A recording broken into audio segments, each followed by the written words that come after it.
दोस्तों, मैं डब्लू कुमार आप लोगों के लिए आज ऊष्मा एवं ऊष्मागतिकी से संबंधित एक ही वीडियो में बहुत सारे क्वेश्चन को कवर करेंगे, जो क्वेश्चन बीपीएससी में प्रत्येक एग्जाम में पूछा जाता है।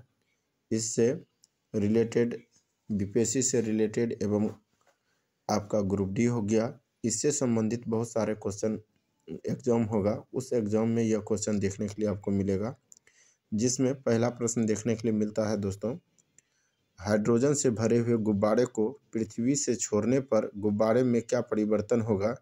इसका सही आंसर होगा गुब्बारे के आयाम में वृद्धि होगी। दूसरा क्वेश्चन है, तेज हवा वाली रात्रि में ओस नहीं बनने का क्या कारण है। इसका करेक्ट आंसर है वाष्पीकरण की दर का तेज होना। अगला क्वेश्चन है दोस्तों, कमरे में रखे रेफ्रिजरेटर पर का दरवाज़ा खोल देने पर कमरे के तापमान पर क्या प्रभाव पड़ेगा। इसका करेक्ट आंसर है कमरे का तापमान बढ़ जाएगा। अगला प्रश्न है दोस्तों, वह थर्मामीटर जो 2000 डिग्री सेल्सियस मापने हेतु उपयुक्त हो उसे क्या कहा जाता है। इसका करेक्ट आंसर होगा पूर्ण विकिरण तापमापी या पैरोमीटर। अगला प्रश्न है दोस्तों, जिसमें यह क्वेश्चन बहुत बार पूछा जाता है, जिसमें पहला प्रश्न है फ़ारेनहाइट। इसका हिमांक जो है दोस्तों 32 डिग्री फ़ारेनहाइट होता है और क्वथनांक 212 डिग्री फ़ारेनहाइट के उसके बाद बराबर भाग इसका 180 है और एक भाग इनका 1 फ़ारेनहाइट होता है। अगला प्रश्न है दोस्तों, सेल्सियस है, सेल्सियस का हिमांक पूछा जाता है जो 0 डिग्री सेल्सियस है, क्वथनांक 100 डिग्री सेल्सियस है और बराबर 100 है और 1 डिग्री सेल्सियस इनका एक भाग होगा। अगला प्रश्न है दोस्तों, केल्विन जो केल्विन का हिमांक होगा 273 के और क्वथनांक 373 के है। बराबर इनका जो होगा दोस्तों बराबर भाग 100 होगा और एक भाग जो है 1 डिग्री सेल्सियस केल्विन के बराबर होता है।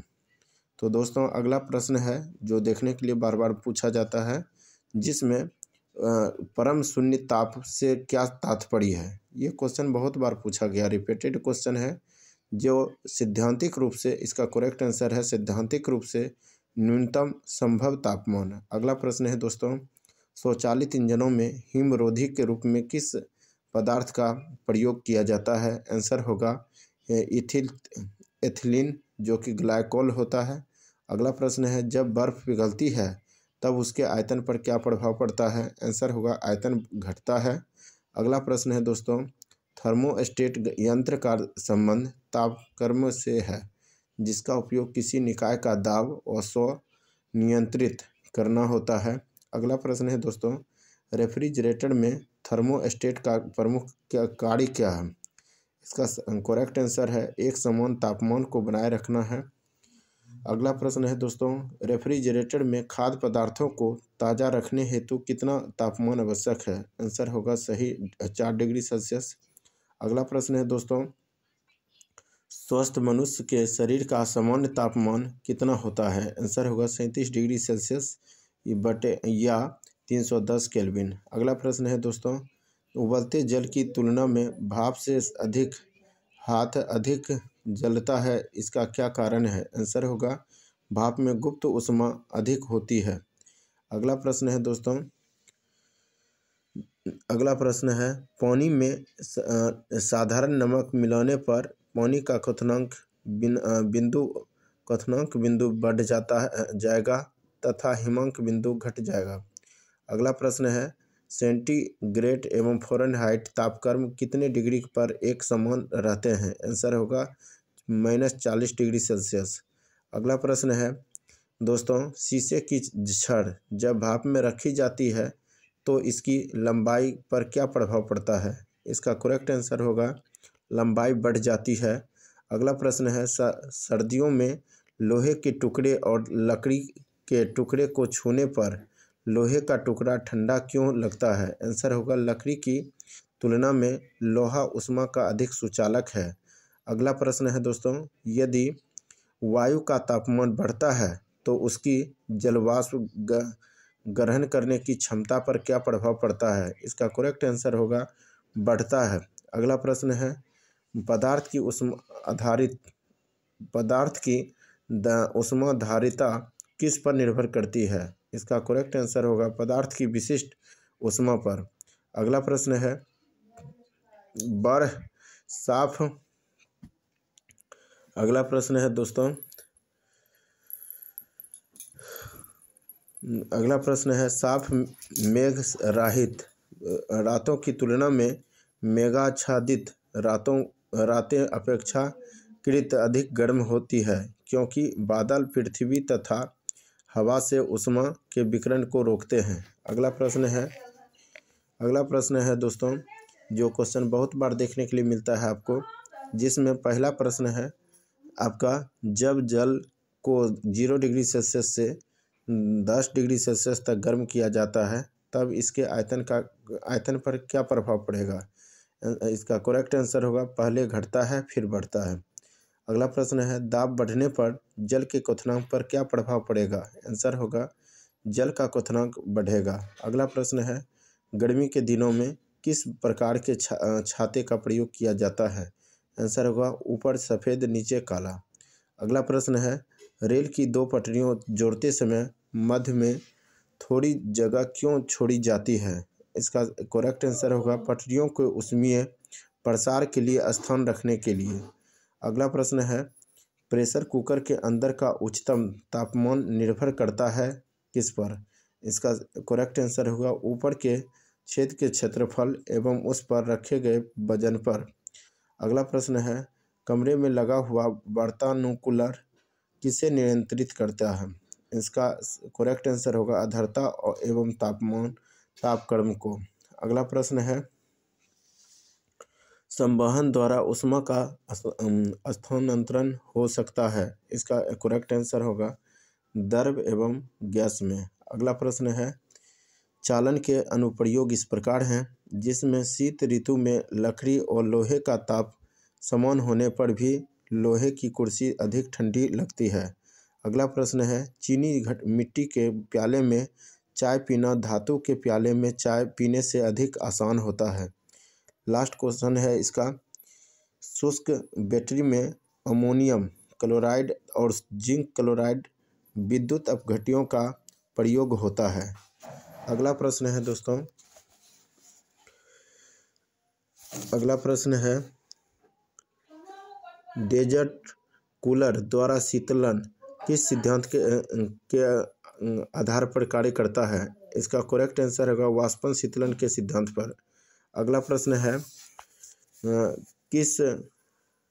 किस तरल की विशिष्ट ऊष्मा सर्वाधिक होती है? इसका सही जवाब होगा जल। अगला प्रश्न है पसीने की हमारे शरीर में क्या भूमिका है? इसका करेक्ट आंसर है यह शरीर का ताप नियंत्रित रखने में सहायक है।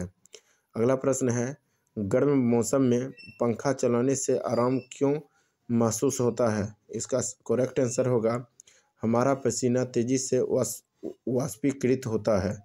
अगला प्रश्न है मिट्टी के घड़े में जल क्यों ठंडा रहता है? इसका करेक्ट आंसर है वाष्पीकरण के कारण। अगला प्रश्न है संवहन के अनुप्रयोग इस प्रकार हैं विद्युत बल्ब में लगे तंतु को गलने से बचाने के लिए। अगला प्रश्न है पृथ्वी का वायुमंडल संवहन द्वारा ही गर्म होता है।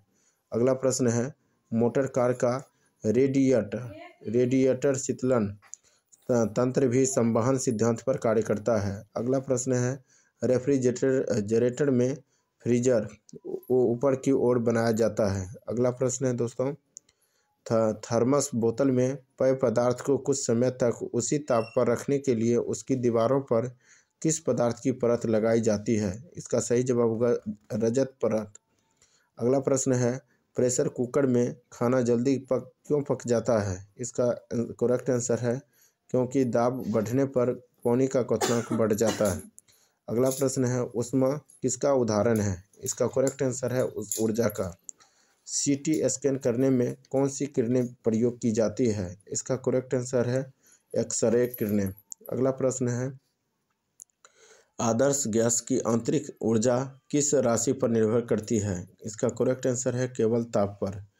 अगला प्रश्न है बर्फ का अपने गलनांक पर पिघलना किस प्रक्रम का उदाहरण है? इसका करेक्ट आंसर है समतापी कर्म। अगला प्रश्न है निम्न तापी में उत्पन्न निम्न ताप कैसे प्राप्त करते हैं?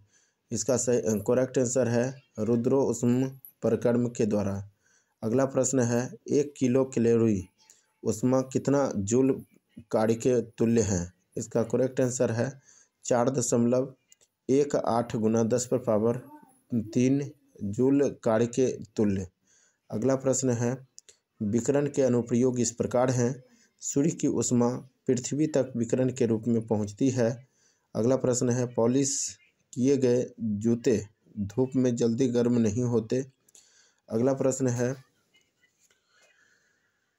जल का घनत्व किस ताप पर अधिकतम होता है? आंसर होगा 4 डिग्री सेल्सियस पर। ऊष्मीय गतिकी का प्रथम नियम किस अवधारणा की पुष्टि करता है? आंसर होगा ऊष्मा ऊर्जा संरक्षण। अगला प्रश्न है जब किसी कांच की बोतल में पानी भरा जाता है और उसे बंद करके जमने दिया जाता है तो बोतल टूट जाती है क्योंकि अपने पानी जमने पर फैलता है। अगला आंसर है क्वेश्चन होगा ऊंचाई बढ़ने के साथ साथ जल का क्वथनांक क्यों घटता है? इसका करेक्ट आंसर है क्योंकि ऊंचाई बढ़ने के साथ साथ वायु दाब घटता जाता है। अगला प्रश्न है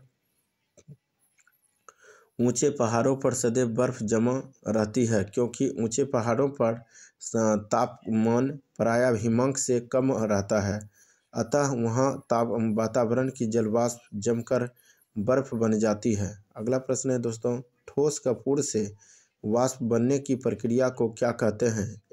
इसका करेक्ट आंसर है ऊर्ध्वपातन। अगला प्रश्न है ऊष्मा किस प्रक्रिया द्वारा तीव्र गति से स्थानांतरित होती है? इसका करेक्ट आंसर है विकिरण। अगला प्रश्न है किसी पदार्थ का तापमान परिवर्तन किए बिना द्रव से गैस में परिवर्तन करने के लिए आवश्यक ऊष्मा को क्या कहते हैं? इसका करेक्ट आंसर है वाष्पन की गुप्त ऊष्मा। अगला प्रश्न है एक कृष्णिका किसे उत्सर्जित करता है? इसका करेक्ट आंसर है सभी तरंगों का विकिरण। अगला प्रश्न है इथिल अल्कोहल किस तापमान पर जमता है? इसका करेक्ट आंसर है 114 डिग्री सेल्सियस पर। अगला प्रश्न है तारों के अंदर ऊर्जा उत्पन्न के लिए कौन सी अभिक्रिया होती है? इसका करेक्ट आंसर है तापनाभिकीय अभिक्रिया। अगला प्रश्न है तारों का रंग क्या प्रदर्शित करता है? इसका करेक्ट आंसर है उनका तापमान पर। अगला प्रश्न है एथेनॉल के वाणिज्यिक उत्पादन के लिए किस खमीर का उपयोग किया जाता है? इसका करेक्ट आंसर है सैक्रोमाइसिस सेरेवेसी। अगला क्वेश्चन है ऊनी कपड़े शरीर को गर्म क्यों रखते हैं? इसका करेक्ट आंसर है क्योंकि ऊन ऊष्मा का एक खराब चालक है।